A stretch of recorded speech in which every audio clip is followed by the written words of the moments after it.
Andre Boyson. Andre is responsible for SecureKey's growth strategy, marketing, and what we call our digital evangelist.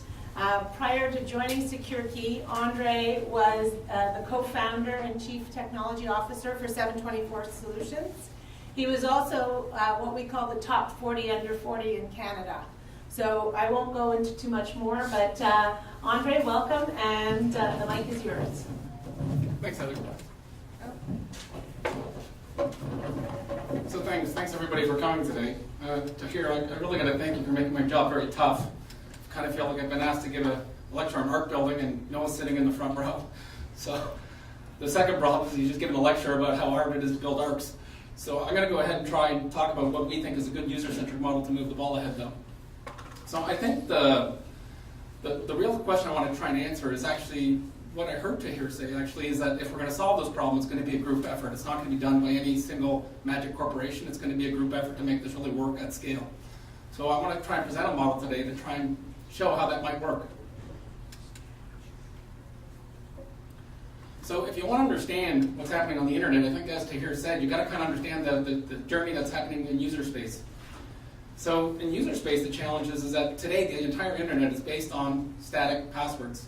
Static in the sense they don't change very often. And because of this, there's all sorts of attacks that can happen. Static passwords are easy to copy.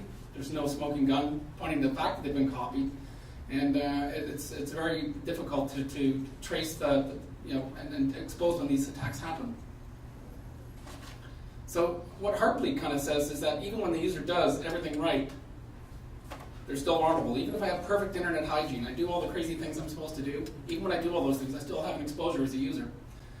And worse than that, what Heartbleed shows us, and I think as we heard her say, in some ways, the challenge is that we have authentication everywhere. And some sites do it much better than others. And then there's this problem of risk propagation when site B isn't as rigorous about it as site A, and I've shared my password between these two sites, the risk gets propagated around the internet, and that's kind of the challenge with static passwords. I want you to consider this for a moment. There seems to be a security paradox. With Facebook, which has access to nothing I really care about, I have an 8-character password. Yet with my bank card, which has access to all my money, I only have a 4-digit PIN. On the surface, it sounds crazy. You'd be thinking, Jesus, the banks would be losing money hand over fist. But the reason the banks can do this is because they've anchored the security in the card, not in the password. And that's why the banks can do that. So that's the insight, is that if we can start anchoring the internet and stuff that users always carry, instead of in static passwords, we can make users' life better. And so that's kind of the theme that we're on here. We believe that the right way to solve this problem is to kind of look at what payment industry has done. So we want to kind of define the concept of building digital IDs, anchored in users' trusted devices that they bought in the store, and they bring them home and pair with the web services they want to use them at. And then we get to dynamic authentication, and dynamic authentication is very different. We use cryptography to make sure that every access by a user is new and unique proof of their authenticity. And so I want to talk about how we might be able to make that work. So here's the user journey. Today, internet access is hell. We heard Tahir say he's got 72 passwords. I'm not kidding. I personally have 300.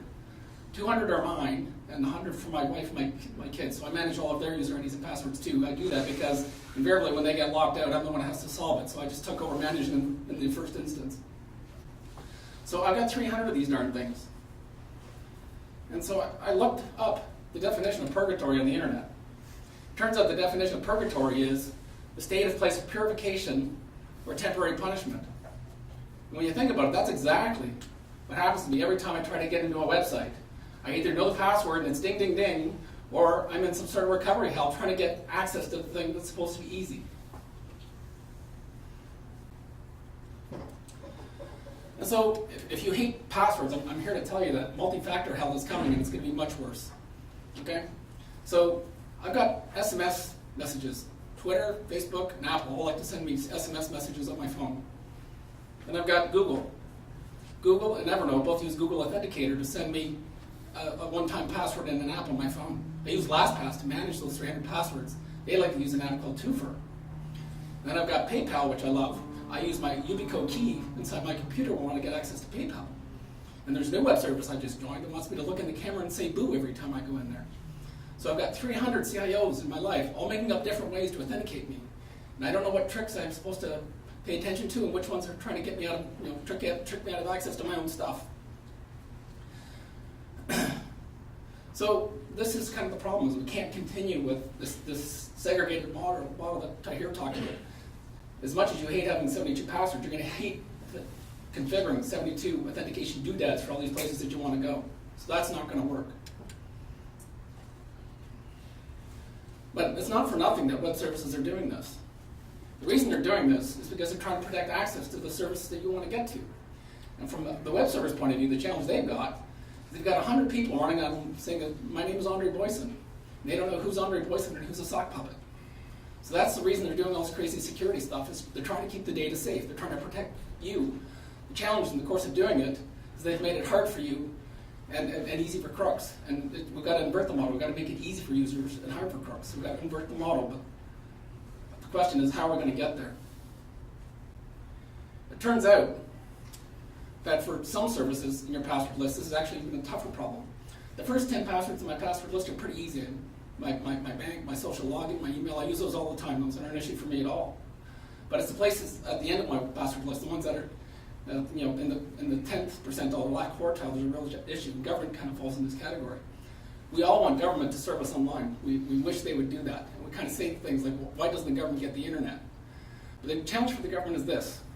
They have this problem of low transaction velocity. So you don't go there very often. So invariably when you come, you've forgotten your password. So you're resetting your password every time you come. It's very hard for the government to have business confidence. It's really you. And every time you show up, you're resetting your password. So as a consequence, they tend to put trivial services online. So if I, as a user, have gone through all the trouble to get a government user ID and password to find out all I can do is download a PDF and go down to the local office, I get really pissed off. I never come back to the online channel. And so this is the government's conundrum. They can't get the business confidence to serve online that they need because their transaction velocity is so low. And so it's a frustration for users and it's a frustration for government. And so everything beyond the first 10 passwords in my list kind of suffer from this problem. So this is the challenge for users. We're in hell, right? Every time I go to a website, it's kind of like a first date. I don't know if I'm coming back. So here I am on my first visit to you, and the first thing you do is give me a user ID and password. And I haven't decided if I'm coming back or not. So I don't give it all the care and attention that I might do if I knew this was going to be an ongoing thing. So you're always catching the user at the margin when you're trying to do an enrollment. So the user's mindset is not right. The second thing is they make me commit to 3 promises that I know I'm not going to keep. The first promise I know I won't keep is that I'll put 15 Egyptian glyphs in my password. I'm not doing that. Second promise they make me make, and I know I'm not going to keep, is that I'll change my password every 30 seconds. I'm going to change my password never if I can get away with it. Right? The third promise they make me keep, and I know I'm not going to keep it, is they make me promise to love this website above all other websites and not share the user ID and password with any other destination. Well, users are doing exactly that thing. The reason they're doing it is that's the only way they can cope with that many user IDs and passwords. Users cope by copying. The user behavior is really, really clear here. So the second thing is that, as a user, I'm trying to make my online life easier. So how many people here use Mint to organize their financial life? Well, not many. Well, a few. Okay. So here's the thing. You promised your bank that you would not share your user ID and password with anybody. But if you want to get access and make your online life easier, you've got to do exactly that to make your life work. So users are continually faced with all these awful choices about how to manage their online life. And so what we know is that the users are coping with online life by copying passwords. So that's what users have voted with their passwords. They want a simplified set of credentials to get access to online services. It's really, really clear. So in business, we know you're not very often successful when you don't give customers what they want. So users are crying out for this. What we need is a system that is safe for them to do this. We've got to make their online access easier.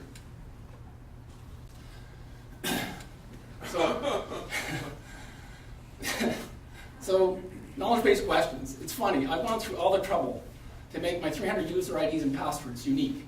Yet the recovery questions for all my websites are the same. It's absolutely insane. And it's worse than that, is I can't remember the answer to these questions. This is a real story. Before Christmas, my daughter was playing on her iPad, and she had an in-app purchase she wanted to do for Minecraft. And she thought she needed my password because we shared all those 300 accounts are anchored in my Apple password. And so when she wants to do an in-app purchase, because Apple won't let her have her own account, she's got to have access to my password, so I give her my password. Anyway, she was a little enthusiastic and blew my account out of the water. So I set up my account up with Apple 12 years ago. And the 3 questions I set at that time was, the first is everybody's favorite, what's your mother's maiden name? Well, being a security guy, I knew that was a goofy thing to give the real answer to, so I made up an answer at that time. I usually do this at all the websites. I'll do my mother's maiden name plus 1, 2, 3 or something like that. So in this particular case, I couldn't remember what that was. Second question was, where did you go to high school? Well, I went to 2 different high schools, and the second high school changed names. So what I wrote 12 years ago, I have no idea, right? The third question is, what's your favorite hobby? I don't have a favorite hobby, right? So these goofy questions are not solving the problem. Actually, the best indicator that it's really your user at the other end of the line is they don't know the answers. That's the best proof that your customer's on the other end of the line, right? So we've got to get beyond knowledge-based questions. They are definitely part of the problem that users are suffering in password hell.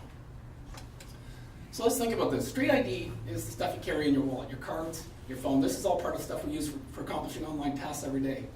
Digital life is very different. We're all kind of suffering because of this burden of issuing new user IDs and passwords everywhere we go. So what we want to do is just figure out how we can leverage these 2 things and make them work together in a more cohesive way. To do that, I want to kind of talk and look at payment industry for a moment. With street payments, it's really interesting. Everybody here gets street payments. We have credit cards and a wallet. We can all go wherever we want to go on the planet with no prior relationship with a merchant. We can go buy stuff. It works really, really well. So street payments work really, really well. Online, that wasn't working so well. We had this challenge that anybody could recite a credit card number in their browser and a billing address, was able to buy stuff in my name. So the payment innovators like PayPal and Apple and others have done a really good job of making payments online easier and safer. And so what we've seen is the credit card, the incumbents, running to do tokenization to kind of shore up their internet offerings. Well, what's the interesting thing is happening is that the in-person experience and the online experience are merging together. So what we see with beacons is that the way I pay for stuff online and the way I pay for stuff in store is going to be the exact same. They won't be different anymore. So that kind of is really interesting and instructive when we look at what we should be doing for identity. For identity, I have 3 to 6 cards in my wallet, some of them from government and some of them from banks. With those cards, I can go out and get a new cell phone, I can get on an airplane, I can register to vote, I can put my kids in school, all these things with 6 cards. Yet, on the internet, everywhere I go, they say, here's your username and password. And so the trick is, or the opportunity is to make online identity more like real life identity. A smaller set of issuers anchored in a plurality of providers, so users can assert their identity for the things they want to get online. So my own personal belief is that, while these are 4 quadrants today, from a user perspective, they're going to converge into one. I'm going to be able to pick my own trusted provider that I like the best. So maybe I anchor my life with PayPal, maybe you choose to anchor yours with a bank, and someone else would choose to anchor their online life with a carrier. And there's no reason you have to have just one. If you want to have 3 or 4, you can have 3 or 4 providers in your life. I have 2 credit cards. That's the way I like to run my life. My wife has 10s because she likes all the loyalty programs. Those are both valid choices, so you should be able to configure your life the way you want to. So I think that's kind of the learning we want to get to. David Birch is famous for saying, identity is the new money. When he said it, he really talked about it in the Facebook sense of how Facebook is monetizing data. And Facebook, does anybody here know what a Facebook profile is worth on a per user basis? Okay, so it's worth about $60. That's what Facebook makes on average for an active user, $60 per year.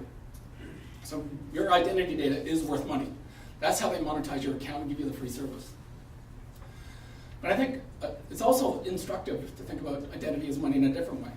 You actually use your identity when you want to get stuff. It's a lot like cash. I use my identity to access services. So the trick then is trying to put a regime in place that allows users to reveal information about themselves when they want to access services without revealing too much. And so the difference between identity and money is when I spend my money, it's gone. And when I spend my identity, I still have it. And so the idea here is that we want to teach users to be careful about how much they reveal for themselves. In street ID, I kind of get it. Like, I'm used to giving my driver's license if I got to get on the plane, or if I want to get a phone, or if I want to get a new loan. But if the hot dog guy asks me for my driver's license, I say, I don't think so. That doesn't make sense to me. So users have some sense of what makes sense here already. But we've got to do more to actually value the data so we can create a market and create a sense of what you should give up for the different types of services that you want to get access to.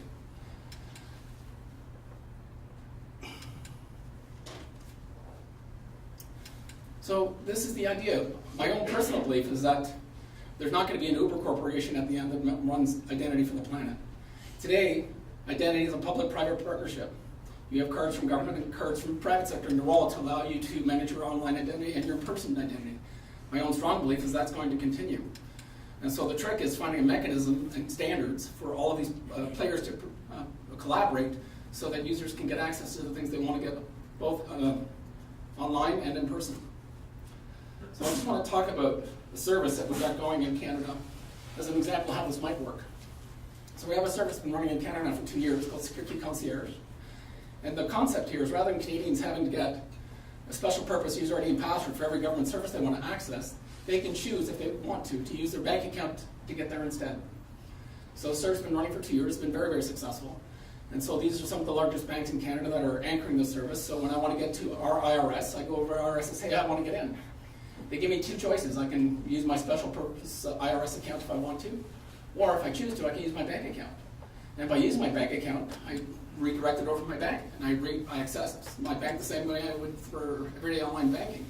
Having successfully done that, the bank will produce an anonymous security token for me, give it back to our service, re-anonymize it, and we give it back to the IRS.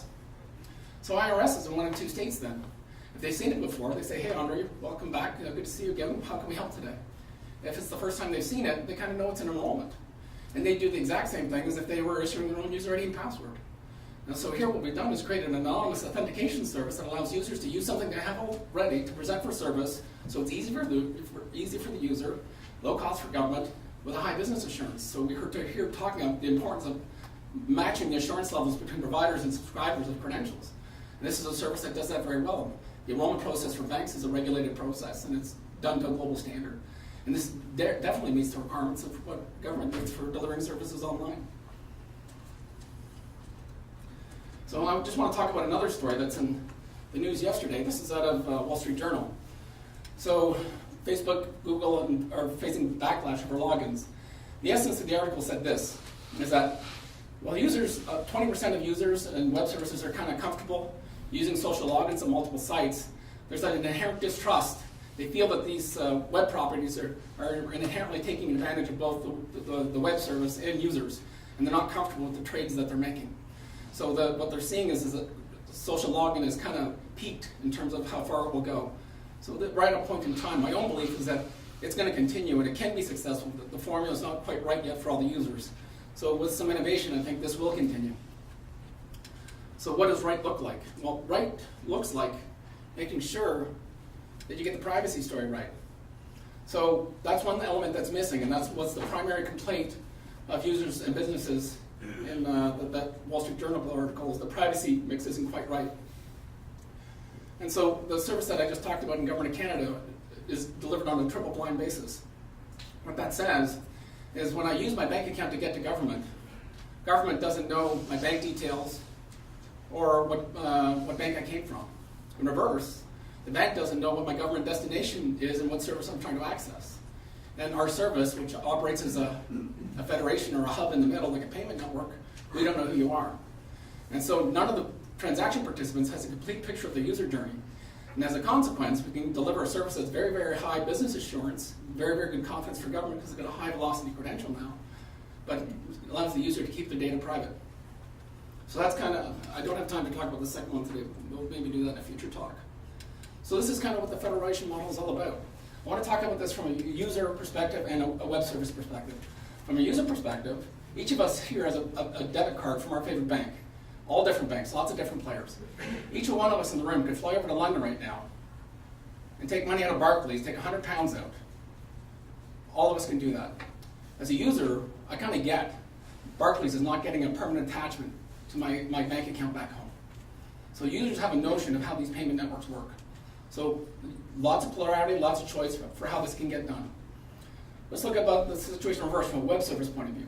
And this is the important part because all of you are in some form in the business of delivering web services of some kind. Walmart takes Visa, Amex, MasterCard, Discover. they take PayPal, and they're going to take Bitcoin if that ever gets into wide circulation. They do not care what credit card you use to get to them. They only care about good funds. We need that equivalent concept now for getting access to web services. What we should care about as a web service is not issuing a credential, a user ID and password, or a fancy doodad. We should not care about as a web service doing that. What we should care about is getting an authenticated user at a trustable level. So that's what we need to get to as an industry if we're ever going to solve this problem for users.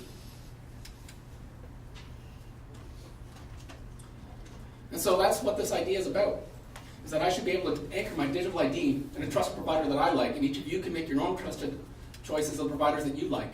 And if you want to have 2, you can have 2. If you want to have 10, you can have 10. Configure your life the way you want to. And they're anchored in trusted. Anchors that are trustworthy to you and the destination you're trying to go to. We're going to anchor this in the devices that you buy in the store. So I'm not sure if you're familiar with the FIDO lines, but that's kind of what this idea is about. So as a user, I'm going to go down to Best Buy and buy a laptop and an iPhone. I'm going to bring that home. And then, like I can pair my phone with my car with Bluetooth, I'm going to use FIDO to pair my devices that I bought in the store with my trust anchors for my online services. If that happens to be at my bank, I'm going to say, this is my phone, this is my laptop, and this is my tablet. When you get transactions from these devices, there's a higher assurance level. And provide me a mechanism as the user to say, hey, I just got a new iPhone, that one's gone. So don't take transactions from that device anymore. So that's kind of how we think this ought to work. So the business model for all of this is very much like the payments model. So in my password list, I've got, if you say you've got 100 passwords, the first 10 are all good candidates to be providers, to be a trust anchor for my online life. The other 90 are great opportunities for them to outsource the authentication and give it to somebody that I choose to present with instead.